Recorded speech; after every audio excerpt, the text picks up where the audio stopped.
오늘 이 시간 우리에게 주신 하나님의 말씀 함께 보시겠습니다. 신약성경 사도행전 16장 6절서부터 10절까지의 말씀입니다. 신약성경 215면 사도행전 16장 6절서부터 10절까지의 말씀 제가 봉독하겠습니다.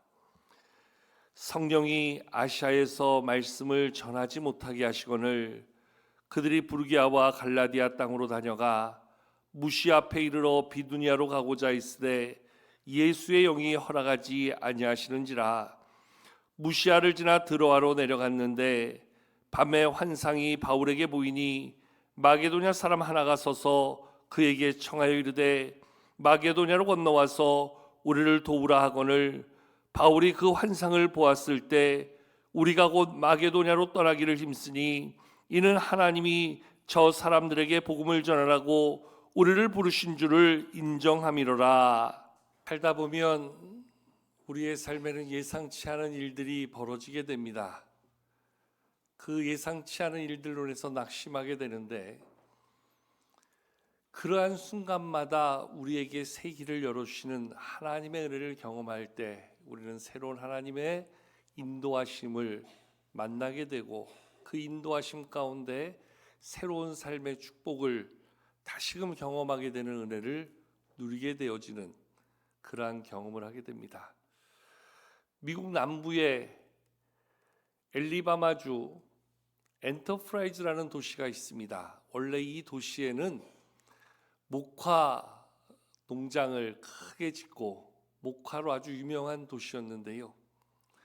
이 도시 한복판에 아주 특별한 동상이 하나 세워져 있습니다. 기념탑이 세워져 있는데 여자가 뭔가의 형상을 들고 저렇게 그것을 나타내주고 있는 그러한 동상인데 저 여인이 들고 있는 저 떠받치고 있는 것을 자세히 보면 그게 목화벌레입니다. 목화벌레를 상징해서 저 기념탑을 만들고 기념탑의 이름이 목화벌레를 위한 기념탑이다.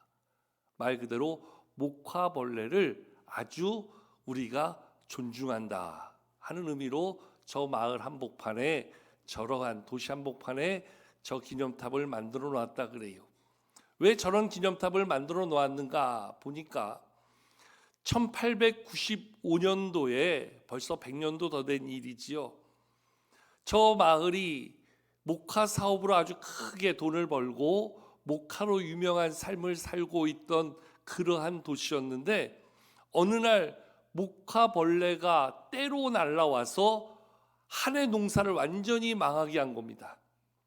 아니 목화 그 농사를 짓고 거기서 나오는 그 목화로 솜을 짜고 이불을 만들고 옷을 만드는 사업을 해서 돈을 버는 도시에 목화벌레 떼가 날라와서 농작물을 다 망쳐놨으니 온 도시가 한 해 동안 아무것도 할 수 없는, 그리고 망가진 이 목화나무로 인해서 더 이상 목화 농사를 지을 수 없는 그러한 상황이 되자 많은 그 안에 거하던 주민들이 시리에 빠지고 낙심하게 되어졌지요. 그때 누군가가 시리에 빠져 있는 그 주민들에게 이제 우리가 목화 농사를 더 이상 지을 수 없으니까 다른 농작물을 재배합시다 해서 그때 그곳에 땅콩을 가져와서 땅콩 농사를 짓게 됐다 그래요. 그래서 나중에는 이 엔터프라이즈라는 도시가 땅콩으로 유명한, 미국의 아주 땅콩으로 유명한 그런 도시가 되었다고 하는데, 오늘 그곳에 왜 그런 기념탑을 세웠냐면 이 목화벌레가 나타나서 목화를 완전히 쑥대밭을 만들어 놨지요. 그런데 이러한 일이 있고 나서 몇 해가 채 지나지 않고 미국의 화학섬유들이 만들어지면서 더 이상 이제 사람들이 목화를 찾지 않는다는 거예요. 그래서 이 엔터프라이즈 도시만이 아니라 목화를 농사하던 모든 도시들이 다 이제 사업성이 떨어지게 된 거지요.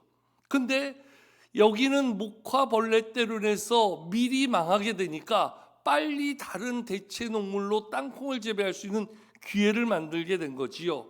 그래서 생각해 보니까 목화벌레 때문에 우리가 빨리 농작물을 바꿔서 다른 도시들이 지금 어려워할 때 우리는 새로운 농작물을 가지고 이 도시가 살아나는 그러한 기회를 만들었으니 우리에게 그러한 어려움을 줬던 목화벌레가 오히려 우리에게 큰 축복이었다 해서 거기에 목화벌레를 위한 감사의 기념탑을 세우게 되었다 이야기하는 거예요. 여러분, 사람은 누구나 문제가 닥치면 문제로 인해서 당황하게 됩니다.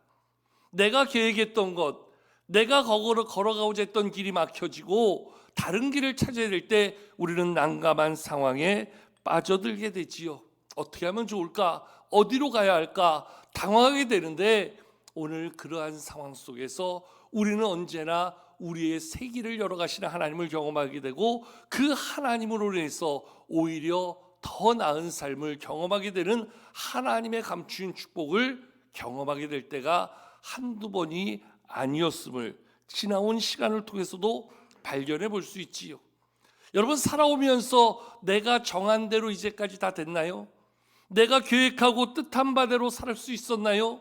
때때로 많은 문제들이 발생하고 나의 가는 길이 바뀌어지고 나의 삶에 큰 문제고 고민하고 절망하게 될 때에 다른 길을 찾을 수밖에 없어 난감해하게 될 때에 그때 나를 도와주시고 그때 내 삶을 바꾸셔서 화가 변하여 복이 되게 하시고 나의 모든 삶에 합력하여 선을 이루시는 하나님의 은혜를 경험하게 됐던 것들이 얼마나 많이 있었는지 모릅니다.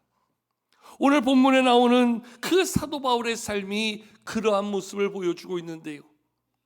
전도 여행 중에 하나님께서 그 길을 막으십니다.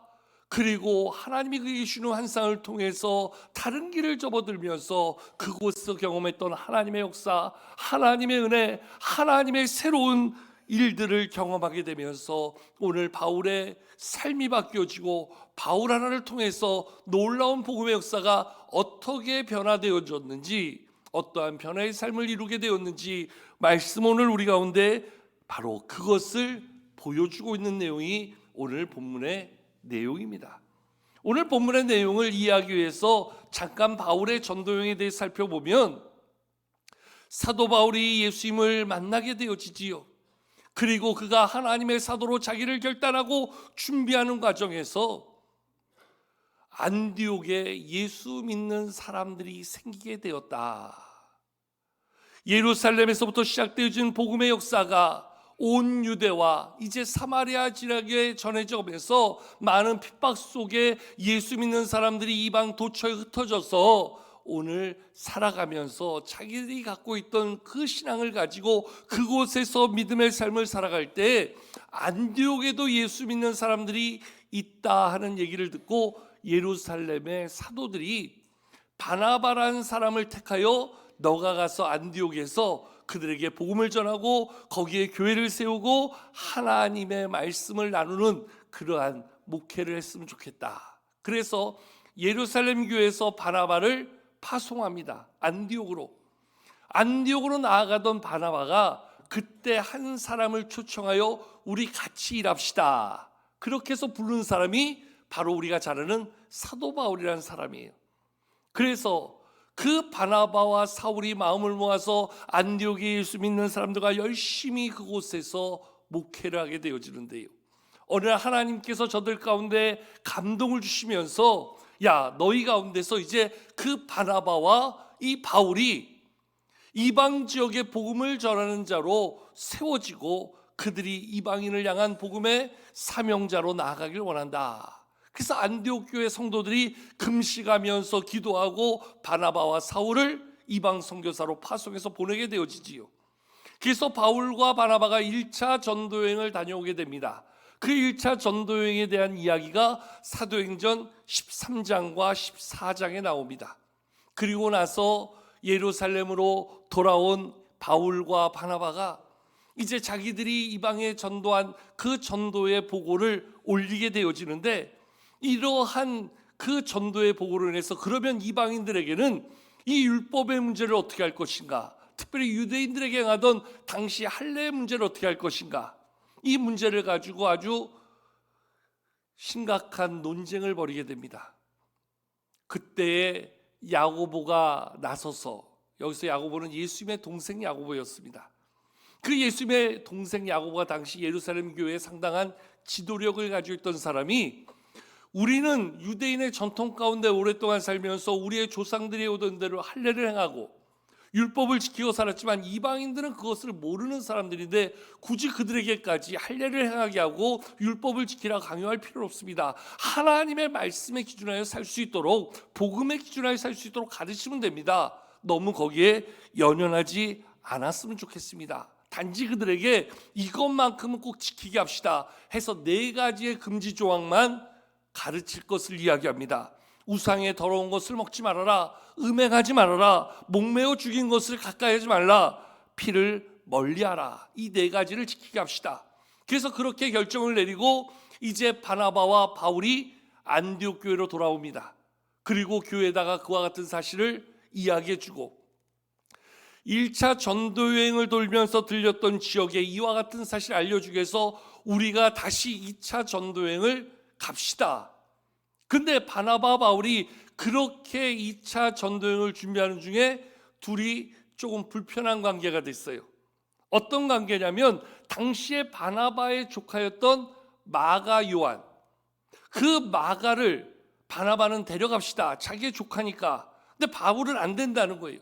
왜 안 되냐 그러냐면 1차 전도여행 때 그 밤빌리아 조금 가다가 이 마가가 힘들다고 그냥 돌아가 버렸거든요.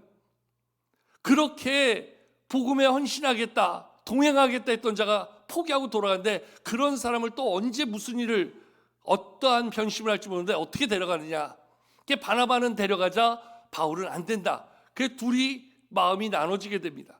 그래서 바나바는 자기의 조카를 데리고 또 바울은 신라를 데리고 2차 전도여행 길에 나서게 되지요. 그래서 1차 전도여행을 돌았던 길을 다시 되짚어가는 그러한 여정 가운데 오늘 바울이 무시하여 이러는데 성령 하나님께서 자꾸 그에게 더 이상 그 나아가는 길을 막으시는 그러한 모습을 만드시는 거예요.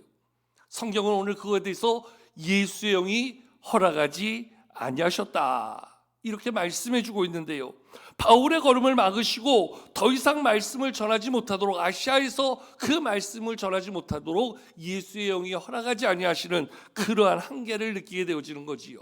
자, 우리 오늘 본 말씀 6절과 7절을 같이 한번 읽어보실까요? 함께 읽겠습니다. 시작. 성령이 아시아에서 말씀을 전하지 못하게 하시거늘 그들이 부르기아와 갈라디아 땅으로 다녀가 무시아 앞에 이르러 비두니아로 가고자 애쓰되 예수의 영이 허락하지 아니하시는지라. 아멘. 오늘 여기에 보면 바울이 계속해서 부르기아 갈라디아 땅으로 가려고 하는데, 오늘 무시 앞에 이르러 내가 이제 비두니아로 가려고 하는데 계속 내 마음에 평안함이 없는 거예요. 뭔가 계속 막히는 거예요. 안 되는 거예요. 말씀의 표현대로 예수의 영이 허락하지 아니하신지라. 그래서 바울이 비두니아로 가고자 하는 그 길을 멈추고 오늘 거기서 드로아로 내려가게 됩니다.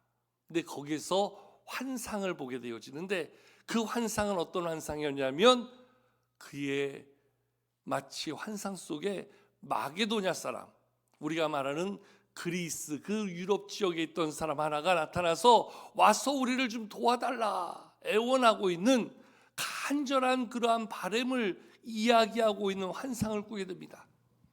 그러한 환상을 꾸면서 이게 하나님께서 나에게 주시는 사인이구나 하는 것을 느끼게 되어지지요.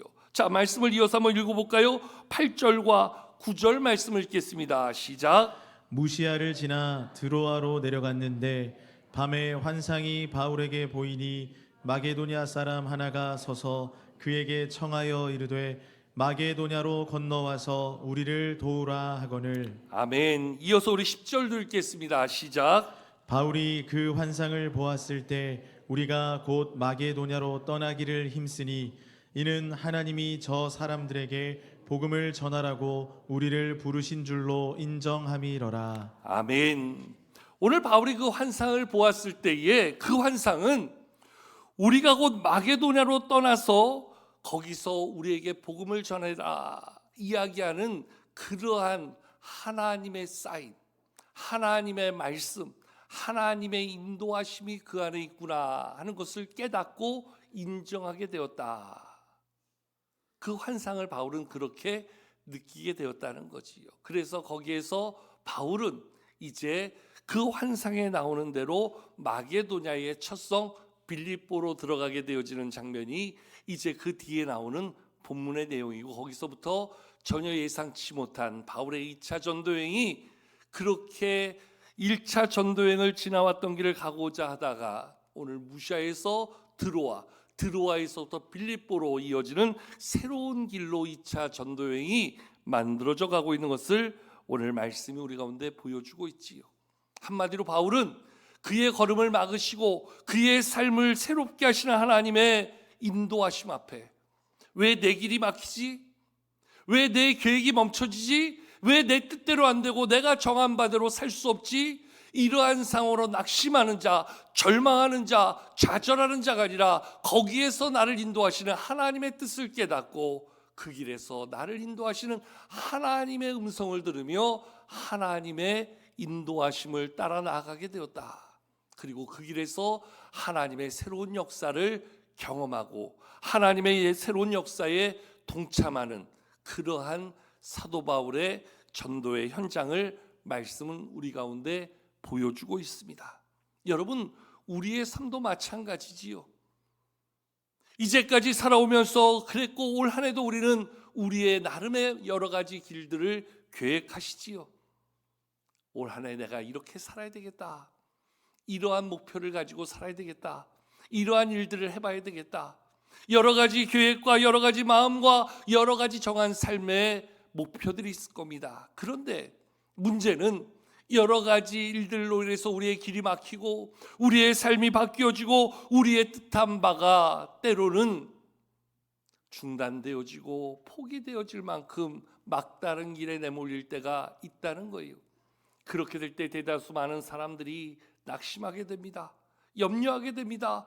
때론 좌절을 맛보게 되어지고 어떻게 살아야 될지를 모르게 된다는 겁니다. 그런데 오늘 바울을 통해서 말씀이 우리에게 보여주고 있는 것은 그것을 통해서 하나님이 예비하시는, 하나님이 인도하시는 또 다른 하나님의 역사가 있음을 우리 가운데 말씀해 주고 있다는 거예요.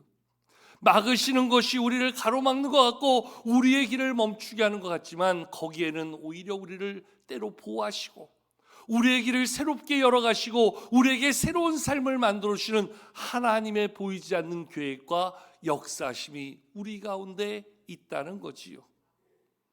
여러분, 지금서부터 20년 전에 저한테는 아주 특별한 만남이 하나 있었는데요. 예전에 그분은 우리 교회에서, 지금 우리 신곡교회에서 교육전도사 사역했고 지금은 태국에서 선교 사역을 감당하고 계시는 방콕 한인연합교회 담임하시는 신상태 목사님, 저는 이제 그분을 선교사님이라고 부르는데요. 제가 그분을 처음 만났던 것은 2004년도죠. 2004년도에 제가 그분을 처음 만났는데 처음 그분을 만나게 됐던 특별한 그러한 사건이 있었어요. 제가 우리 같은 노예에 있는 창동영광교회에서 청년부를 사역하면서 2006년도 12월 달에 성탄절에 맞춰서 청년 한 15명과 태국 제일 북단 미얀마 접경 지역에 있는 메옹손이라는 도시에 단기 선교를 가게 되었습니다. 근데 이 메옹손이라는 도시를 가려면 반드시 우리나라에서 비행기를 타고 태국 방콕을 거쳐서 거기서 또 메옹손이라는 도시로 올라가야 됐거든요. 근데 어떻게 알게 됐는데 그분이 방콕에서 당시에 20년 전에 탈북자를 돕는 사역을 하신다는 거예요. 북한에서 탈북해서 중국을 거쳐서 라오스나 미얀마를 거쳐서 방콕까지 오면 방콕에서 앙가를 만들어서 그분들을 이제 태국 정부, 유엔, 또 우리나라 안기부 같이 연합해서 그분들이 우리나라로 망명할 수 있도록 도와주는 일을 하면서 그들이 머무는 기간 동안 복음을 전하고 예수님을 전해서 그들이 믿음을 가질 수 있도록 그 일을 하신다고 하는 거예요. 그래서 좋다. 그 우리가 매웅선을 올리기 전에 이 선교사님한테 그 사역을 한 이틀 정도 경험할 수 있는 기회를 달라고 해야 되겠다. 그래서 이 선교사님한테 전화를 드렸어요. 그랬더니 안 된다는 거예요. 안 되는 이유가 자기가 그동안 이 사역을 하면서 너무 지쳐가지고 이제 이곳의 사역을 정리하고 자기가 한국으로 돌아가려고 그러는데, 마지막 정리하는 과정에서 자기가 지도하는 학생들과 그 성탄절에 맞춰서 그 태국 남부에 가면 푸켓이라는 도시에서 수련을 하고서, 수련을 마치면 이제 자기는 태국의 모든 사역을 정리하고 한국으로 오려고 그런다는 거예요. 자기 모든 사역 일정이 있어서 못 도와주겠다는 거예요. 근데 저는 그 사역이 너무너무 경험하고 싶은 거예요. 기도할수록 그 사역을 한번 꼭 보고 싶은 거예요.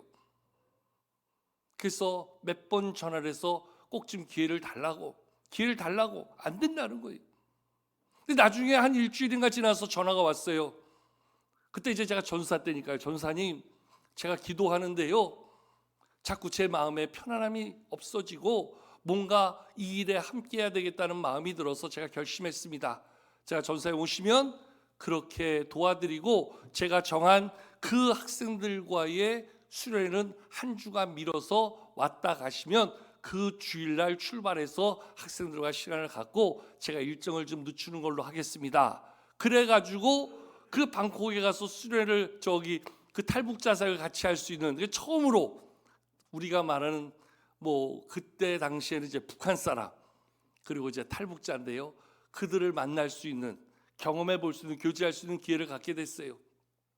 그리고 나서 이제 저희는 매웅성으로 올라갔는데, 저희는 매웅성에서 한참 사역하던 때 2004년 12월 26일 날 아침에 난리가 난 거예요. 인도양에 엄청난 지진이 발생하고 진도 9.2의 지진으로 말미암아 엄청난 쓰나미가 발생했다는 거예요. 그래가지고 그 당시에 사망자가 23만 명, 실종자가 약 5만 명, 그 당시에 이로 인하여 발생된 많은 수재민들이 한 200만 명에 달하는 엄청난 피해가 발생했고요. 그 당시에 태국 국왕의 손자가 푸켓에서 제트스키를 타다가 그만 생명을 잃게 됐다는 거예요. 그러니까 그 당시에 인도네시아, 태국, 그 인도에 걸쳐진 많은 나라도 엄청난 피해가 있었던, 우리가 너무나 잘 아는 쓰나미, 그 사건이 있었던 거예요. 나중에 선교사님이 전화해서 저한테 그러는 거예요. 전사님, 저 큰일 날 뻔했어요. 전도사님 아니었으면 저 죽을 뻔했어요. 우리 아이들 다 죽을 뻔했어요. 그때 제 마음에 하나님이 왜 이 불편함을 주셨는지, 그때 순종했던 그 마음 때문에 저 살게 되었어요. 그분은 지금도 저를 생명의 은인으로 여겨요. 실제로 우리 용천로의 남성교회 한번 강연 와서도 이 간증을 하면서 이 얘기를 했고요. 우리 교회도 얼마 전에 와서 한번 금양로 기도회 때 그 얘기를 했지요. 저를 얼마나 귀하게 여겨주는지 몰라요. 저는 그분이 얼마나 귀하게 사역하는 모습을 보면서 저도 그분을 귀하게 여기는데, 그때 그 선교사님의 이야기가 그겁니다. 하나님의 마음을 느끼고 하나님의 마음에 순종했더니 하나님이 내 생명 살려주셨습니다. 처음에 제가 창동영광교회 있을 때 와서 창동영광교회 청년들에게 첫 번째 그 얘기를 하면서 본인이 막 펑펑 우시더라고요. 창동영광교회가 나를 살렸고 이정재 전사님이 나를 살렸다고. 우리가 살렸겠습니까? 하나님이 살리셨지요. 여러분, 우리는 우리의 길이 막힐 때 그 길이 막혔다고 낙심할 때가 많지요. 우리의 계획하던 것들이 안 될 때 그것이 안 됐다고 주저앉을 때가 많지요. 그런데 하나님은 거기에서부터 우리의 새 길을 예비하시고 그 새 길 가운데 우리를 향한 놀라운 하나님의 은혜를 만들어 가신다는 거예요. 올 한해 우리가 살면서 여러 가지 일들이 우리를 가로막고 우리의 길을 바꿔갈 때 우리는 그때가 낙심할 때가 아니라 오히려 하나님의 은혜를 경험하고 우리 가운데 새 길을 열어가시는 하나님의 놀라운 축복을 만들어가는 시간이 되는 줄로 믿습니다. 바울이 환상 중에 하나님의 은혜를 깨닫고 인도하심을 따라 나아갈 때에 그 바울이 자기의 계획을 내려놓고 하나님의 인도하심 가운데 마게도냐 사람 하나가 와서 도와달라 하는 그 환상 중에 나아갔던 그 길에 처음에 만난 그곳이 바로 빌립보였는데요. 빌립보에 가자마자 제일 먼저 만났던 여인이 있었어요. 그가 바로 비단 장사라던 누디아라는 여자, 이 여자가 바울을 만나서 복음을 듣고 은혜를 받았어요. 그리고 바울과 함께 저의 집에서 예배를 드렸으면 좋겠습니다. 그래서 그의 집을 내놓고 거기에 교회를 세우게 되는데, 그게 우리가 너무나 잘 아는 빌립보 교회가 이 여인의 집에서 세워지게 됐다 이야기합니다. 그리고 바울이 또 하나의 사건이 16장에 오늘 본문 뒤로 보면은, 바울이 그 빌립보에서 복음을 전하는 중에 한 귀신 들린 여종이 귀신 들려서 고통받고 있는 모습을 보게 되어지는 거예요. 애써 외면하려고 하는데 그럴수록 이 귀신 들린 여종이 더 미쳐 날뛰는 거예요. 도저히 안 되겠어서 바울이 귀신을 내어 쫓아주지요. 그 귀신을 내어 쫓아줌으로 해서 그 귀신 들린 여종 때문에 점을 쳐서 돈을 벌던 주인은 이제 더 이상 점을 못 치게 되니까 바울에게 대한 억한 마음이 드는 거예요. 그래서 바울이 우리 도시를 소동하게 하는 자라 누명을 씌워서 바울을 고발합니다. 그래서 바울이 귀신 들린 여종의 귀신을 내어 쫓고 좋은 일 하다가 그만 감옥에 누명을 쓰고 잡혀가게 되어져요. 신라와 더불어 감옥에 갇혀든 그 바울이 그 밤에 오직 하나님 바라보면서 찬송하고 기도하는데 놀라운 일이 벌어지지요. 어떤 일이 벌어집니까? 갑자기 그 감옥의 지진이 흔들리면서 옥문이 열리게 되어지고 모든 죄수가 도망갈 수 있는 그러한 상황이 벌어지게 되지요. 모두가 다 하나님의 역사라 생각하고 도망가려고 하는 그때였는데, 그 감옥을 지키던 간수가 그 죄수들을 지키지 못한다는 이유 때문에 자기에게 벌어질 문책을 두려워하여 스스로 죽으려고 하는 그 상황이 되었습니다. 그때 바울이 그 모습을 보고 이야기합니다. 우리가 여기 그대로 있으니까 두려워하지 말아라. 죽을 이유가 없다. 그때 이 사람이 놀래가지고 바울에게 엎드리면서 이야기합니다. 어떻게 하면 내가 구원을 받을 수 있겠습니까? 그때 바울이 이 사람을 향해서 놀라운 복음을 제시하는 것이 우리가 너무나 잘 아는 말씀, 사도행전 16장 31절의 말씀을 이렇게 말씀은 기록해 주고 있지요. 주 예수를 믿으라. 그리하면 너와 네 집이 구원을 받으리라. 그래서 그 자리에서 바울을 통해 이 간수와 그의 가족들이 세례를 받고 예수님을 믿게 되는 놀라운 역사가 벌어지게 되어지지요. 바울이 하나님의 말씀에 순종함으로 그가 나아갔던 그 길에서 예수를 믿은 여인이 자기의 삶을 헌신하여 교회를 세우게 되고요. 죽음에 다다른 이가 오히려 그 죽음의 자리에서 만난 바울을 통해서 예수님을 영접하게 되는 놀라운 역사가 이루어지게 되지요. 교회가 세워지고 복음이 전해지는 놀라운 역사가 만들어지게 되고요.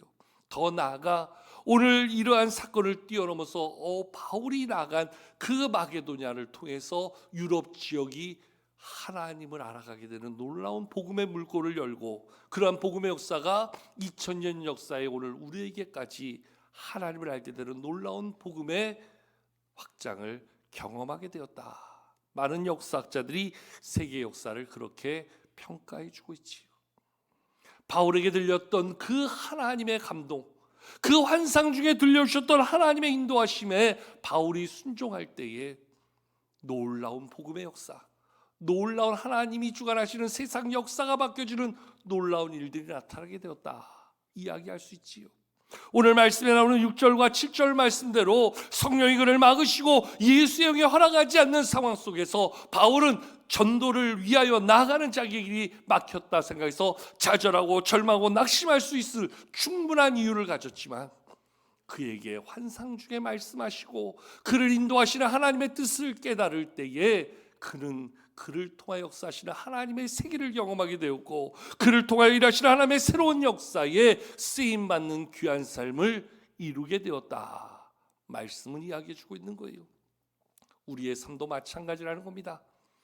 때로 우리의 의지가 막히는 것 같고, 우리의 계획이 멈추어지는 것 같고, 우리의 뜻한 바가 바뀌어져서 우리의 계획이 다 허물어지는 것처럼 보여도 하나님은 늘 우리 가운데 새 길을 여시고 새로운 삶으로 우리의 길을 만들어 가신다는 그 하나님의 놀라운 약속이 오늘 말씀 가운데 우리에게 있다는 거지요.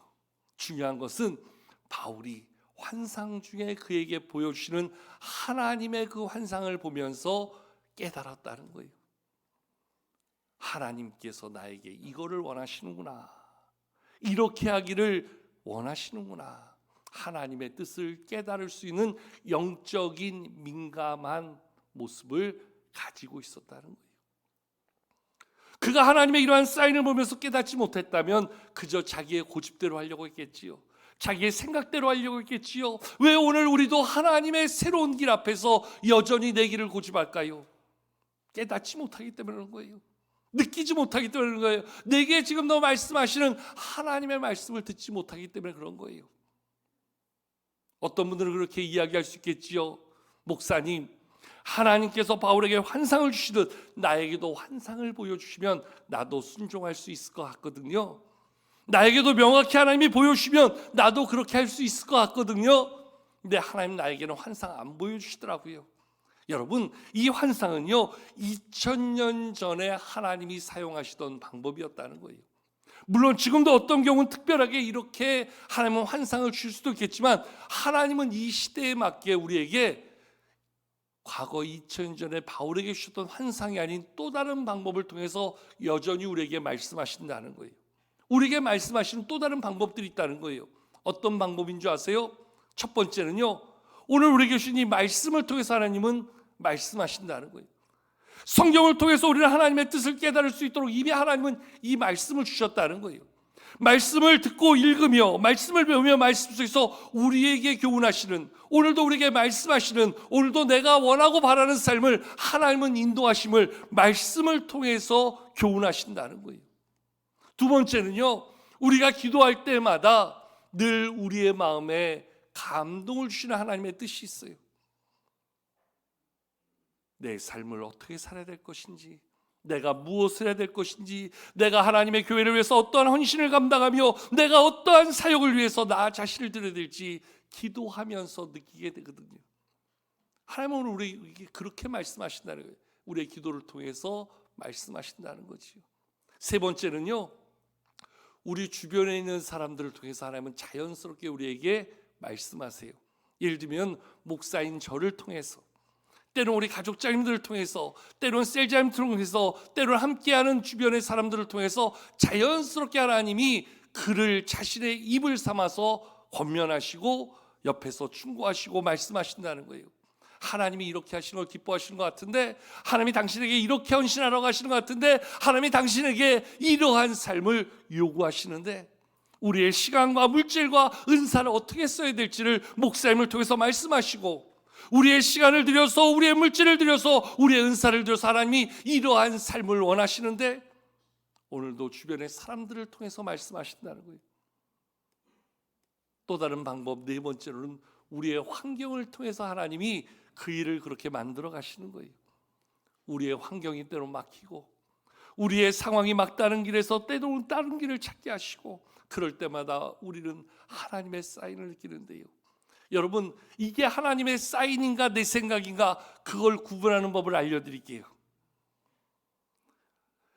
우리가 말씀을 들을 때, 우리가 기도하면서 주변의 누군가의 조언을 통해서, 아니면 어떤 환경 속에서 그것이 하나님의 사인으로 느껴질 때는요, 어떠한 모습이 나타나냐면, 말씀을 들을 때도 마찬가지고, 그래서 말씀을 듣고 결단할 때도 마찬가지고, 기도하면서 결단할 때도 마찬가지고, 주변의 사람들을 통해서 그러한 조언을 듣고 하나님의 뜻을 깨달을 때도 마찬가지고, 환경을 통해서 느껴지는 내 마음의 모든 결정의 과정에서 그것이 하나님의 사인으로 다가오면요, 가장 분명하게 드는 사인이 내 마음에 하나님은 평안함을 주세요.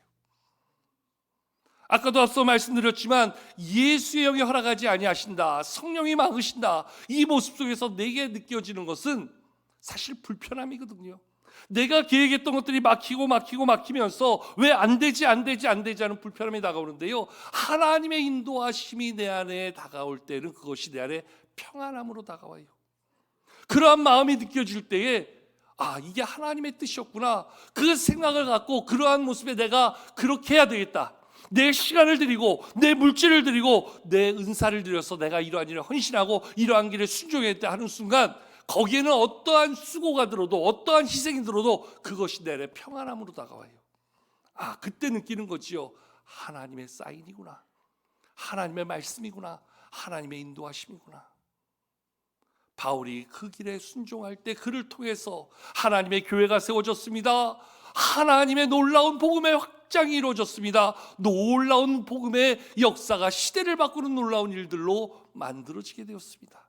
이것은 2000년 전 바울에게만이 아니라 오늘 살아가는 우리들에게도 하나님은 거듭해서 말씀하시는 거지요. 여러분, 1월달 말씀이 우리 인생의 내비게이션을 이야기하는데, 저는 늘 운전할 때마다 내비게이션을 켜고 다닙니다. 요즘에는 뭐 하도 그 속도 감지 그런 것도 많기 때문에 그런 것들을 하기 위해서도 늘 내비게이션을 켜고 다니는데요. 어떤 날은 아는 길을 가는데 갑자기 내비게이션이 요즘 얼마나 똑똑한지 엉뚱한 길을 인도해요. 뭐지? 분명히 내가 아는 길은 이 길인데 왜 일로 연결할까? 뭐지? 그래가지고 나도 남자인데 이 길 내가 잘 아는데 갔다가 낭패를 보는 경우들이 있지요. 사고 나서 공사하는 그 길이 막혀 있고 한참 정체돼 있고, 그래서 엉뚱하게 그 시간을 소진하고 약속에 큰 낭패를 보는 경우들을 종종 보게 되어지지요. 그래서 우스갯소리로 우리가 하는 이야기가 있어요. 세 여자의 이야기를 잘 들으면 인생은 성공한대요. 첫째, 어머니의 말씀. 둘째, 아내의 말씀. 셋째, 내비게이션 여인의 말씀. 그 말 잘 들으면 정해진 시간에 간다는 거예요. 여러분, 우리에게 오늘도 말씀하시는 하나님의 말씀, 나의 기도 가운데 응답하시는 하나님의 음성, 오늘도 주변의 사람들을 통해서, 우리 환경을 통해서 주시는 하나님의 사인을 깨달을 때 우리는 하나님이 정하신 길, 날마다 우리의 삶을 새롭게 여시는 하나님의 뜻에 놀라운 길을 걷게 되고 그 길의 축복을 이루며 살게 될 줄로 믿습니다. 하나님의 세밀한 음성에 귀를 기울일 수 있는 여러분들 되기 원하고, 그 길에서 만나는 하나님의 놀라운 역사를 통해서 언제나 새 길을 통해서 새 축복을 주시는 하나님의 은혜를 누리고 사는 올 한 해 믿음의 역사가 있기를 주의 이름으로 축복합니다.